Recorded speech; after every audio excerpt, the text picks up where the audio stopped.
Hello and welcome to the third episode of the TLDR News podcast. I'm joined today by Zac, our editor-in-chief. Hello. So, not as an exciting week really this week as has been going on. Well, it depends what you're interested in. Well, it does actually, doesn't it? I think for me, more exciting week. Okay. But we'll get onto that in a We'll get second. onto that. Yeah. So, I think there's a few things that we can sort of discuss, but should we start with the Bank of England raising interest rates today? Because I think that's probably the biggest thing from this week. No, I think that's start with the big thing. Yeah, exactly. So do you want to just give an overview of what's happened and why this is particularly important? Okay, so basically, we are recording this on Thursday today? Yes. Thursday today. And yesterday, the ONS came out with their inflation figures, and it showed that in the month of May, headline inflation, stuck at 8.7%, which was the same as what it was in April. And this is higher than both the people expected and the Bank of England wanted, because obviously we want inflation to come down. And the Bank of England's reaction to that, which was announced today, was a 50 basis point interest rate hike, which takes the bank's base rate basically up from 4.5% to 5%. And I don't think you really need to get into like the detailed economics of all this. But that's just basically really bad news, because higher interest rates normally mean you sort of slow the economy down, and that increases the chance of like a recession and reduces the chances of growth. And it also has this very acute effect on the housing market, because there's this massive mortgage crisis going on in the UK, which is as people move on to these variable rate mortgages, they all of a sudden have to start paying, well, the variable rate, which is really, really quite high at the moment. And in effect, that adds something like at least £3,000 onto your average mortgage annually, which, you know, is an enormous number. And it puts a lot of strain on both the property market and just like people who are slightly, well, the most leveraged homeowners, if that makes sense. People who have mortgages that are large relative to their incomes. It's just appallingly bad news for Sunak.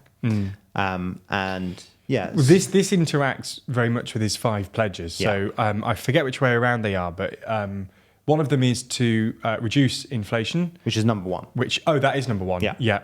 And it's also to grow the economy, which sometimes comes into contention, trying to reduce the inflation rate while growing the economy as well. Yeah. It's quite a tricky thing to do. Yeah, no, you're right. For exactly that reason that we just mentioned, is the mechanism by which we bring down inflation is to raise interest rates. And, well, at least that's how we try and bring down inflation. And that obviously slows down the economy. And that's what's happening today. I think this is so. When he made these 5 pledges, I think most people had said that either the pledges were too simple, because all predictions looked like these things were going to happen, and saying, "Oh well, judge me on these things in a few months' time." It's like, well, they're already going to happen, so you're kind of they're always forecast to happen. Yeah, exactly. Yeah. So it seems that maybe this was a miscalculation on his part now, because if these predictions turn out to be false and inflation doesn't come down, which it's looking like it probably won't, the economy isn't going to grow, or at least not that much. In a few months' time, when he said, judge me on this, the electorate is going to look at him as he asked them to, and assume that he's failing as a prime minister. So this seems like a massive miscalculation on his part. Yeah, well, so I think the thing with the inflation pledge is that one of the other things that people criticised about it is that it's just not his responsibility. So, obviously inflation is determined by global factors. The entire world is seeing this uptick in inflation because essentially of higher energy prices post-pandemic. But B, it's since 1997, the Bank of England has been responsible for the UK's inflation rate. The Bank of England is independent from the UK government. So if this was to work out, if inflation was to halve, Sunak would, in some sense, be taking credit for something that he didn't do, something that the bank did. And so he sort of invited this pressure. But the other thing is just that even like leaving aside the 5 tests or the three economic tests, it's just bad vibes. Like it is, because Sunak comes in and like the vibes he's giving off is sort of economic competence. It's sort of neo-Osborneism in a way. Yeah. And it doesn't really matter, even if, for example, the economy grew by 0.1% this year or something like that. It doesn't matter that it meets his target. The point is he came in claiming that he's going to calm things down post-Liz Truss, and then he's going to sort of get us back on steady economic ground. And the fact that inflation is still really high, the fact that we're looking at a mortgage crisis, and the fact even if the UK economy grows by a little bit, the fact that things don't feel very good is going to be terrible for his sort of image, for his like appeal as a economic administrator, as a manager. I think had he not made these 5 pledges, it still wouldn't have been ideal that inflation's going up and the economy isn't particularly growing. But the fact that he's waged everything on these is not going to do particularly well. Also, he could have pointed at the Bank of England. Sure. He could have said, look, this isn't me, guys. This is the Bank of England failing to get a handle on inflation. Not only that, but if you look at the other elements of his 5 pledges, one of them being to stop the boats, doesn't look like he's doing particularly well on that either at the minute. I mean, he's introducing new legislation, but as we've discussed a number of times, legislation isn't the thing that's going to bring this down. Giving certain institutions more power isn't the thing that's going to stop that. So it looks like it's gone from when he made the pledges, people saying perhaps these were a bit too easy based on the predictions, to it now being he's going to struggle to hit any of them. And he's failed to. He's low bar, and he's probably not going to hit any of them. And he's not What's even the really fifth got one? Do you remember? Waiting lists. Yeah. So, and he's not really got anything else in his premiership to really point to say, okay, well, didn't do too well on the 5 pledges, but I've done X, Y, and Z. He's not really got the political capital to at the minute. He's not got any big grand vision. Some governments come in with these big grand visions of how they're going to change society, and they start off very quickly. New Labour, making the Bank of England independent on day one of coming in 97, is a good example of that. Sunak doesn't have this grand vision that he's trying to enact that he can point to if these 5 things fail. He's not really got much in his locker at the next election if he doesn't meet these targets. His poll numbers aren't particularly good at the minute, and not meeting these 5 targets, things are really, really not looking good for him. No, I agree. I think things are pretty terrible. In a way, I sort of feel like an element of sympathy for him. I know that he's sort of invited this pressure by making one of his 5 targets, but like the inflation thing really isn't necessarily the government's fault. But as we've already said, sure, it's not the government's fault. But I know the targets thing did invite the pressure. I think one of the other interesting. So I think we basically agree there that the Sunak's going to really struggle from this, and I think this really does doom him at the next election. And it's really fascinating watching how lucky Starmer has been. Starmer's luck is just piling up at the moment. You've got the collapse of the SNP in Scotland, and obviously that means that Labour win a couple of seats in Scotland. But what it also does is it undermines that narrative that ran at the 2015 election, which is that if you vote Labour, you're tacitly voting in a sort of SNP Labour coalition. You're threatening the union. It undermines that. That's no longer the media narrative. The media narrative is now, if you vote Labour, you're voting for a Labour majority. And obviously, and then obviously he's down here, in England, basically. He's got Sunak struggling with these economic headwinds, which are so massive that you just can't see him making much progress by 2024. There was some new Redfield-Wilton polling the other day that looked specifically at the blue wall. So that's just for viewers, that's southern constituencies that traditionally voted Tory but voted Remain. There's 42 of those constituencies. And Redfield-Wilton polling had put Labour 7 points ahead of the Tories in those seats, which is the largest majority that they've recorded since March, I think. And as you say, this is all it's all very lucky for Starmer. And the other thing is that in 2019, Labour had lost by so much that for them to achieve, even a single seat majority, that would be the biggest swing between any 2 elections on record. So 97 was one of the biggest swings. So if Starmer becomes Prime Minister, by default, he becomes one of the most electorally successful Prime Ministers, just because of the swing required to get him there. And not only that, because everything's lined up, he's probably going to get, as things currently stand, a larger majority than just 1. So almost by default, because of everything going on, Starmer would become one of the most successful Labour leaders electorally in history. Not in terms of successive wins, but if you're using the metric of achieving the largest swing from the previous election, he'd be the most successful, more successful than Blair, which is just a ridiculous statistic. That's a ridiculous fact. It's crazy. But it does all seem to be lining up. So outside of economics, though, obviously this was a few days ago now, but it seems that the Partygate saga has been put to bed. Oh, the one more thing I was going to say on the... No, on the one more thing on just one more thing on economics. The other thing I thought was really worth talking about, and I don't know if there's been more polling recently, but the persistence of inflation has really changed how the public perceive the Bank of England. Yeah? Right, yeah. And basically, from the Bank of England's independence in 1997, basically all the way until very, very recently, the vast majority of the public didn't really care about what the Bank of England was doing.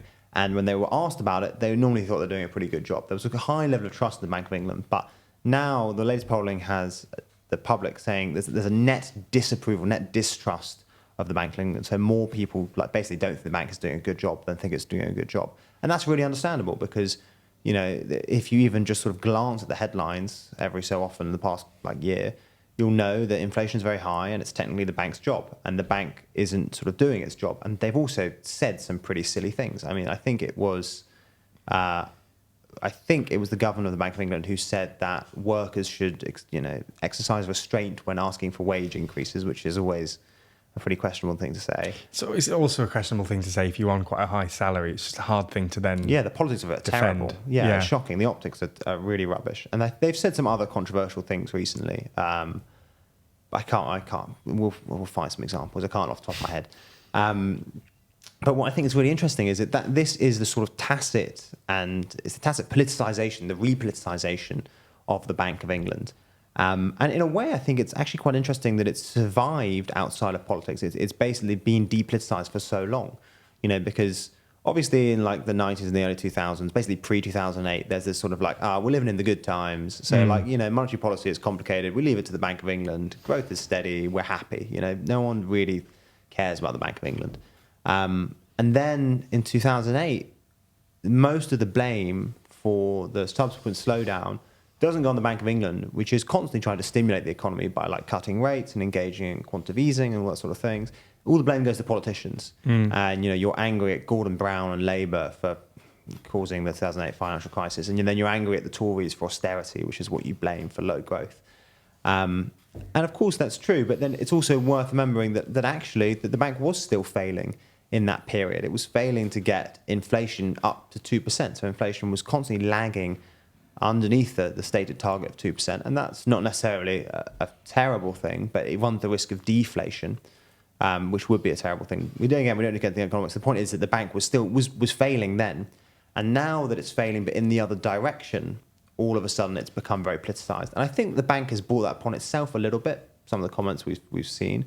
But I also just think the optics of the bank being the one to dole out the pain, as it were.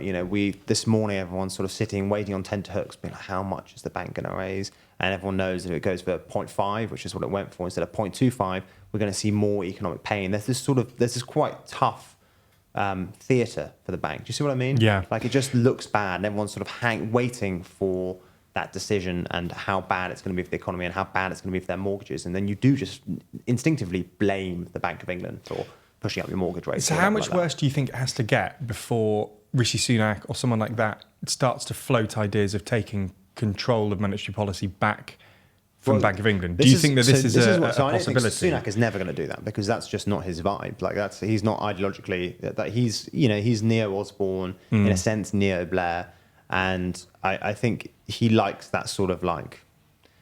He basically, I think he has this, like lots of politicians do, this strong intuition that monetary policy is too complicated to be left to democracy, which is fair enough. I think that's a fair thing to think. It is complicated. Sorry. But I was just going to say this did happen with Corbyn. So Corbyn wanted to. I think don't know if he wanted to make the Bank of England don't want to bring it back into government, but he at least wanted to coerce it into sort of facilitating his like very generous fiscal policies by essentially buying government debt. And the Liz Truss originally, I think, did basically say she wanted to bring the Bank of England under government control, and then sort of U-turned and said, no, there are questions about the Bank of England, but I'm not going to bring it under government control because everyone got a bit freaked out. The markets got quite freaked out. And it's really interesting because I think that what this all is a symptom of is the fact that monetary policy is inherently political because you are making values-based trade-offs. Like the Bank of England, when it raises interest rates, it is saying that it is more important to keep inflation down than it is to keep employment up. It's saying that implicitly. And when you raise interest rates, that pain is not spread equally across the economy. People who are most affected by higher interest rates are the poorest people because they're the most likely to lose their jobs, and people who are basically over-leveraged on their debt. And the people who are advantaged are people who have lots of money in the first place because they get to lend out at higher rates. And like this is just inherently political. And there's, of course, I understand the argument, especially this was made in the 90s with Blair, and this argument really originates in the late 70s and the early 80s and the Thatcher stuff, that I understand the argument that monetary policy is too complicated for your average bloke. and that it should be left up to the experts. There are certain things that probably should be left up to experts. But it's interesting that it's escaped political scrutiny for so long because it's so clearly political. But I don't understand why that topic area gets this special, because there's a lot of different areas that are too complicated for ordinary people, representatives to deal with. In the pandemic, they didn't hand over, control to sites. You have a representative in the room who is aided by experts, providing them with options. And at the end of the day, all of politics are value-based judgments. So in the pandemic, a lot of it was value-based judgments on how much we allowing people to go out and socialise versus, people dying. And there was a balance to be struck there. Yeah. And it was a very complicated thing. But at the end of the day, you had representatives making those decisions. So why in this particular policy area is it seen that is too complicated for politicians, whereas other policies, there's a ton of different things in politics that are very complicated, but that's how representative democracy. Yeah. But that's how representative democracy works. You don't, and that's why. And again, this has been a debate that I've heard before, which is why do you have cabinet reshuffles? Why do you have people who are housing minister for 2 years, gain expertise in that, and then they shuffle them to levelling up or wherever else? And the answer to that is that they're not becoming experts in that. You have experts in housing, you have experts in, not levelling up and other departments, health, who are providing briefings to the minister. The minister's job is to make judgments. They're making the value judgments. That's why you can shuffle them around. They're not the experts. So in this situation, sure, politicians wouldn't be the experts on monetary policy, but you'd have... It's a really good question. And I obviously can't provide you with a sufficient philosophical answer for this. No, sure. But I can give you the narrative. I can sort of explain why it happened. Yeah. And I think there are 3 reasons that politicians at the end of the 20th century were convinced that central bank independence and the sort of cordoning off of monetary policy from democracy was a good idea. Yeah. And I think the 3 reasons are this. One, back in especially the 70s and 80s, people were a lot more scared of were very scared of high inflation for fear of the wage price spiral. Yeah, understandably. Yeah? That's what had dominated the 70s. Yeah. Exactly, understandably. But I think what we've learned now is that people were probably too scared of wage price spirals. There's the latest data coming. The IMF did a paper quite recently where they were looking at the real risks of wage price spirals, and they concluded that actually wage price spirals it's not really a real risk in most cases. And I think you can sort of see this today. I mean, you look at Turkey, for example, yeah? Turkey should be experiencing a wage price spiral. Not only is inflation really high, not only are inflation expectations really high, but Turkey is also actively pushing up wages. Erdogan has put up the minimum wage 3 times in the past 18 months, and is going to put up again in the middle of this year. And he's put up public sector wages as well, 50%, a couple of days before the election. And that would be a classic wage price spiral dynamic. You've got inflation going up, you've got wages going up. You'd expect inflation, wages, this massive spiral. But it didn't really happen. And I think that what happened in probably the 70s and 80s is that we came up with this, and this is my take, so it might be wrong. You can push back on it in the comments if you want. But it's quite a common take amongst sort of fun economists. And what I think happened is you came up with this very plausible narrative and mechanism, which is that you have high inflation, and then people ask for higher wages to meet high inflation. That pushes up wages, that pushes up inflation. It's a nice simple mechanism where we end up with this terrifying positive feedback loop that eventually destabilizes the economy and turns us into the Weimar Republic. Yeah, and what actually happened in the 70s and 80s is it was really to do quite a lot more with the fact that unions were especially powerful. Especially in the UK, and oil prices were going pretty crazy, and that was mainly because of the Arab-Israeli war. But oil prices were going pretty crazy, and I think that people probably underestimated how much of an impact oil prices had on headline inflation, and what they saw as a symptom of sort of overpowerful union bargaining was actually really a symptom of a steep increase in oil prices, which in turn had second-order consequences on the headline inflation rate. So I think that is that's one of the reasons. I'd just add to that as well. I think the trade union thing is probably because we saw this over Christmas as well with all the strikes and everything, and discussions about the unions and their power these days. And just the nature of the economy has changed to the point where unions just don't have that amount of power. Yeah. The rise of the gig economy is a good example of that as well. So the other thing I think actually it was very, very big was what's called the Volcker shock, which is when And I think one of basically the Volcker shock was I can't remember what year it was exactly, but it was essentially when Paul Volcker, who was the chairman of the Fed, really steeply raised interest rates to bring down US inflation, which had persisted above 5% for a couple of years. And it worked. It worked really well. I think he brought them up to 18% from below 10. So I'll have to check my numbers for that. But he brought it up really, really steeply, and it did bring down inflation. And I think that the political class learned 2 lessons from that. And this really is a pivotal moment in the psychology of central banking. So this is not to be underestimated. This is like the archetypal case of a central bank doing the difficult thing, for the good of the country. Yeah, all that sort of shenanigans. And he raised rates really, really steeply, and he did bring down inflation. And I think what political class learned from that, the 2 things, was that one, interest rates do work as a policy tool to bring down inflation. And the other thing was that Democratic politicians don't have the stomach to do the difficult things, because it was really difficult.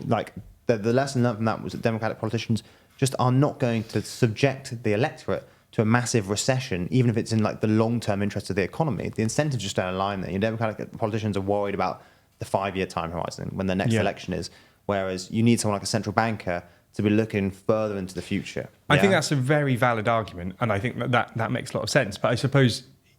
I'm not arguing against you here. I accept that this isn't your argument. I'm just providing the counter. Yeah, I'm providing the counterpoint here, which is that I think that's an incredibly valid point, and politicians generally are short-sighted.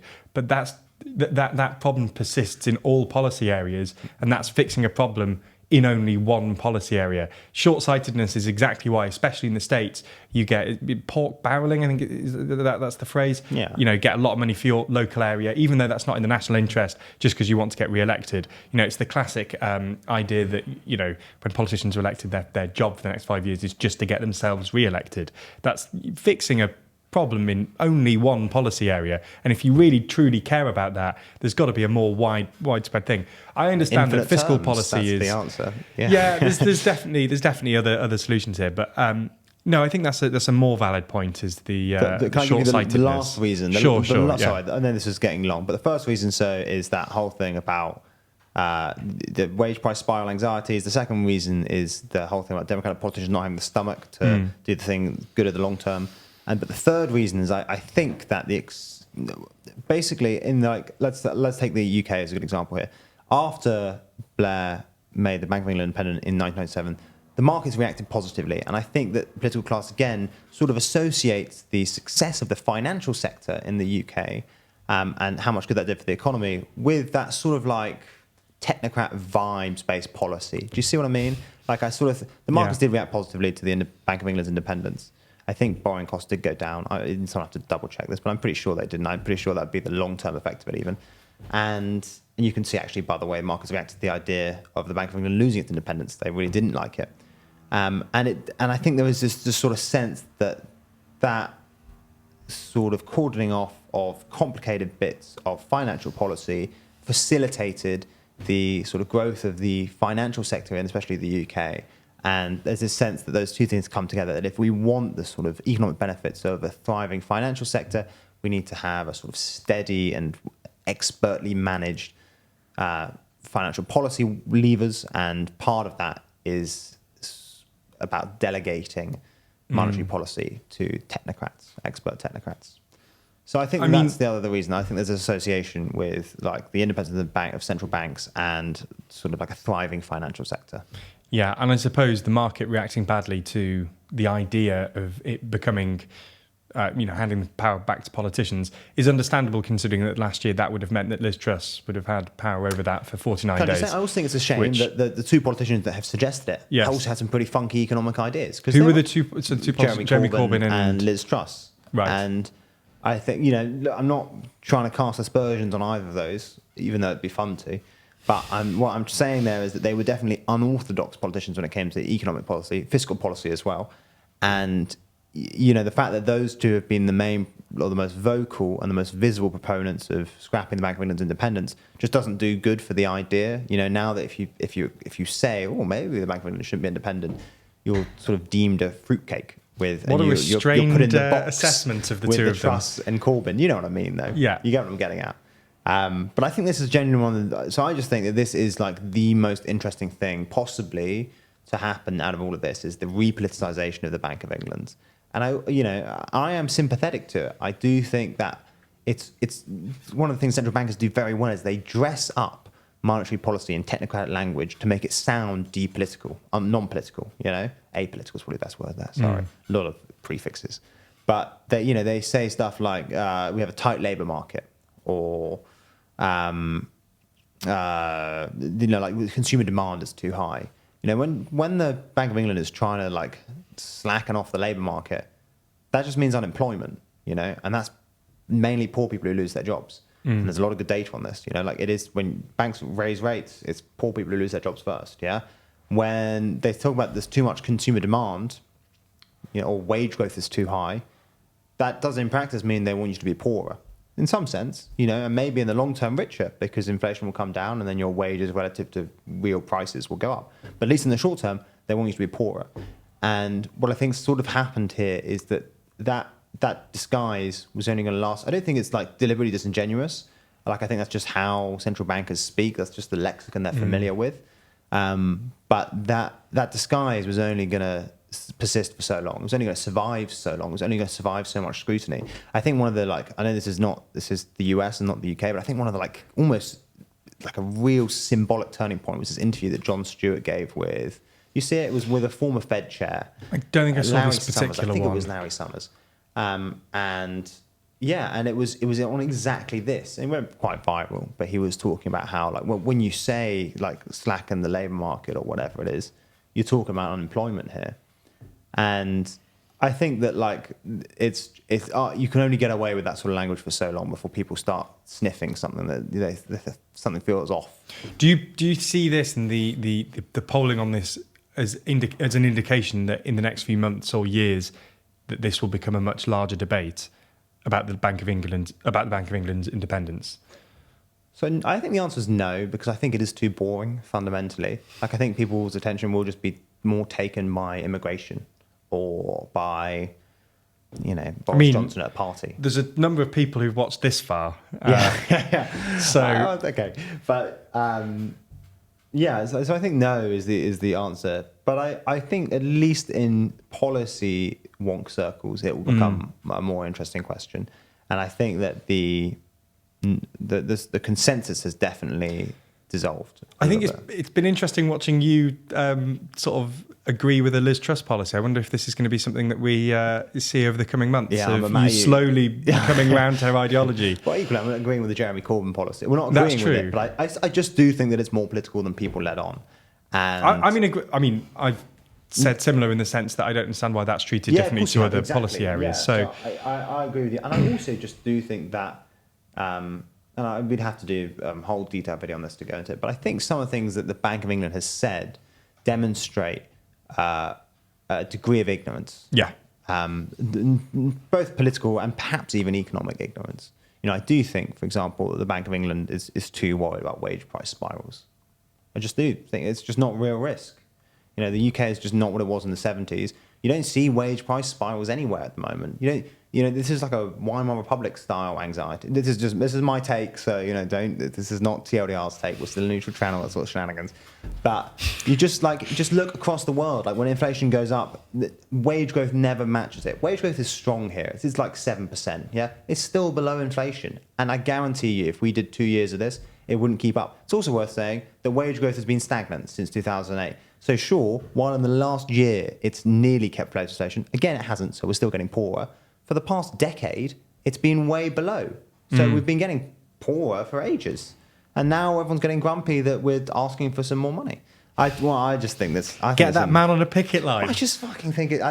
Sorry, I shouldn't be swearing. But I do think that when the central bankers ask for wage restraint, politically stupid, economically illiterate by my standards. To be fair, the Bank of England guy does know more about monetary policy than I do, probably.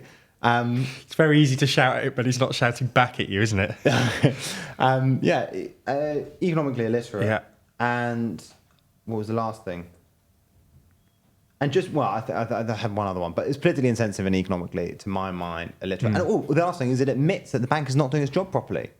Because the Bank of England should just be raising rates, cutting rates. Shouldn't have to start asking people, that's not its job, asking people to not ask for pay rises. Do you not feel like, do you see what I mean? Like there is something just politically mental about the idea of a, you're here you go. Yeah, you're trying to get me over with the unelected technocrat, and then I'm like, absolutely, I'm with you on that. But unelected technocrat, fine. I actually love a good technocrat. You know, Mario Draghi, great bloke. Yeah. But an unelected technocrat buys his round. Yeah, he's a charmer. An unelected technocrat telling workers stop asking for wage increases. There's something wrong with that. You know, I don't know. I feel like the Bank of England is betrayed. It's like it's politics. That's what I'm getting at here. The Bank of England. That's what I'm trying to articulate. I think the Bank of England has done a bad job at pretending to be apolitical or maintaining its neutrality. I think it has betrayed its politics recently. Sure. I think we're probably going to have to wrap up around now. Yeah. We didn't quite get into the Johnson stuff, but that's fine because I think we've spoken far too much about Johnson. How long has this been?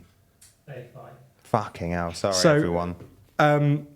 I love how we started this from going, the Bank of England's raised its it's increased basis points by 50 and it's 5% now, to let's burn the Bank of England to the ground.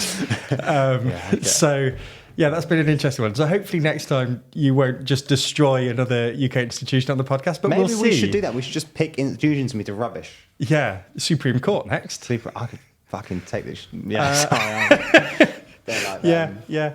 Okay, well, anyway, thanks, Zach. So that's it's not how I was expecting today's podcast to go. No, I didn't realise I was so passionate about it, to be honest with you. Do you know what? I think it's the heat. I think the heat doesn't help. Maybe it is the heat. Yeah. We're just not used to it. We're too English. Anything above like 21, then we're just furious. Yeah. If the heat maintains, there's not going to be too many British institutions left. And then, by winter, nothing happens. Anything that's there by winter, the status quo is maintained. Well, anyway, we'll see what happens in the next conversation in a couple months' time when the aircon's on. We'll see how angry I am. You'll be saying, I just think the Bank of England's so good. Yeah. Cool. Anyway, thanks, Zach. All right.